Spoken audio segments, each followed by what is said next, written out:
Hi, so let us now continue our discussion, but now we will tackle the boundary layer um, in internal flows. Okay, so last time we tackled regarding these external flows, both the velocity boundary layer and the temperature boundary layer. So now we will discuss the velocity boundary layer and the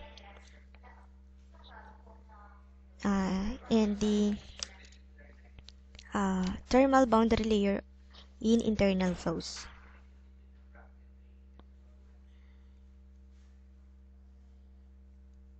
So first, let us discuss the velocity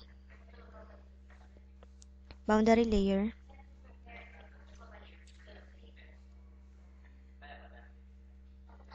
in internal flows. Okay, so let us now consider a fluid stream um, inside the pipe. Okay, so let me illustrate some conditions wherein we can have our internal flows. Okay, so this is a pipe. Okay,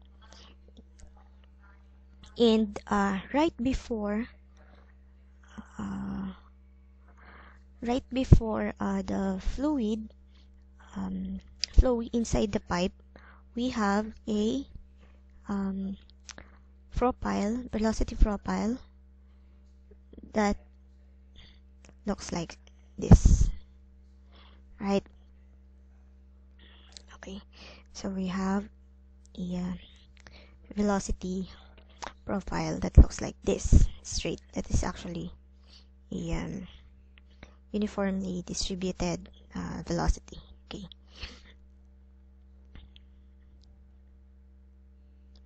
Okay, so the moment the fluid makes contact with this surface, with this pipe, say this is uh,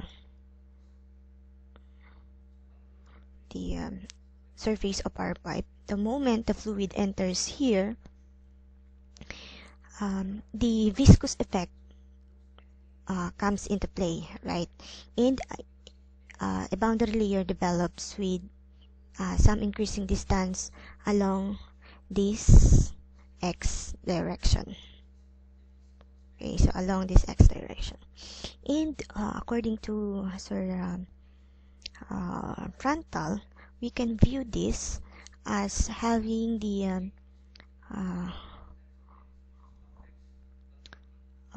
flow, the profile that looks like this. So the flow regime can be viewed as something like this one. So that is the flow regime. Okay. So this is the center line. Okay. Okay. And in this region, you can notice an inviscid flow.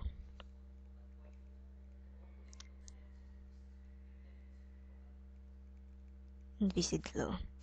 That's why it is called that the flow of the fluid going inside this pipe, going inside this region. So at this point, the flow is inviscid. That's why it is called inviscid flow region.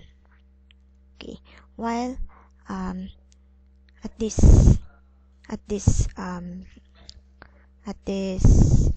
point, it is called the boundary layer region.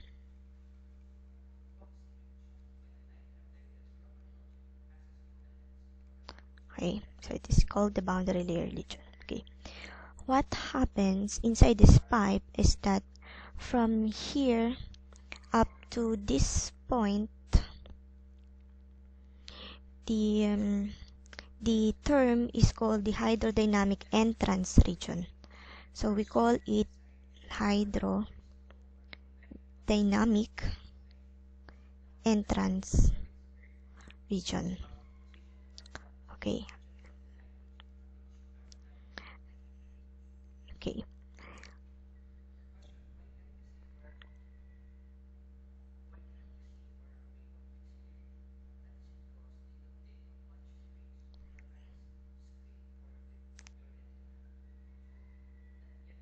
Okay.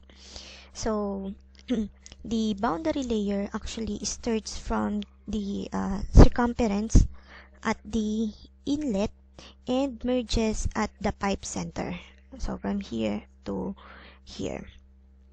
Okay, so at this pipe center line and at some distance, this region nga is called the entrance region, where the velocity profile, if we gonna view the velocity profile here, it okay, say this is our velocity profile. So with no slip condition, having contact with this fluid layer up to this point, then we can notice a flat line here and then another curved line here. Okay, so the velocity profile at this entrance region is somewhat flatter, so we can see it here, and there's a flat region of the velocity profile that you can notice here. Okay. Okay. So this region is referred to as where the flow is not yet developed. Okay. So at this when the fluid enters this pipe, the flow is not yet developed. That's why it started to make this velocity profile from no slip condition 0 up to this point, and then it became flat here. Okay, so ganon. So our velocity profile is said to be flatter, unlike when you have a fully developed region, when you can see your flow regime. You can see the flow regime in this boundary layer region from this point forward. So it is called fully developed region. Okay, and at this moment, on the fully developed region, the velocity profile is parabolic and remain unchanged from this point forward. Okay, at this from this point forward. Okay, so what it looks like? So somehow our velocity profile will looks like this. It says that it is a parabolic in shape. Yan. Yan. Okay, parabolic in shape. Having this velocity profile. Okay. Hi. Can you see the difference? So once again, when we have this flow stream, before it enters the pipe, so remember we have an internal flow. So before it enters the pipe, the velocity profile looks like this, diba? Normally distributed or equally distributed yung kanilang velocity. But when the time that the velocity or the flow, the fluid will go inside this pipe and makes contact in this surface in this pipe, then it will start a velocity profile that looks like this. Okay, so we have a flatter one from this curve, and then flat, and then curve. So we have a flatter curve here, and it is called at the entrance region.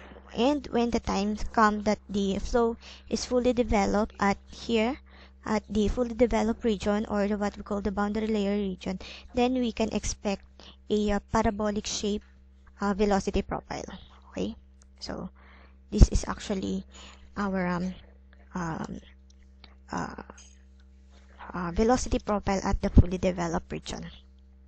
Okay, so for laminar flow, if our condition is laminar, then the hydrodynamic entry length may be obtained from an expression. This this entry length, this entry length can be determined from the expression xfd all over d. So this is for laminar, and if you gonna compute the value of this, it is approximately equal to 0.05 Reynolds number. Okay, so for turbulent, we have a expression, same expression actually for turbulent, but the value is approximately equal to 10. Okay, so that's the difference on how we can determine the hydrodynamic entry length. Okay, so after this length, we can now have the what we call the fully developed region, and we have a parabolic shape velocity profile. Okay, so that is for the velocity boundary layer.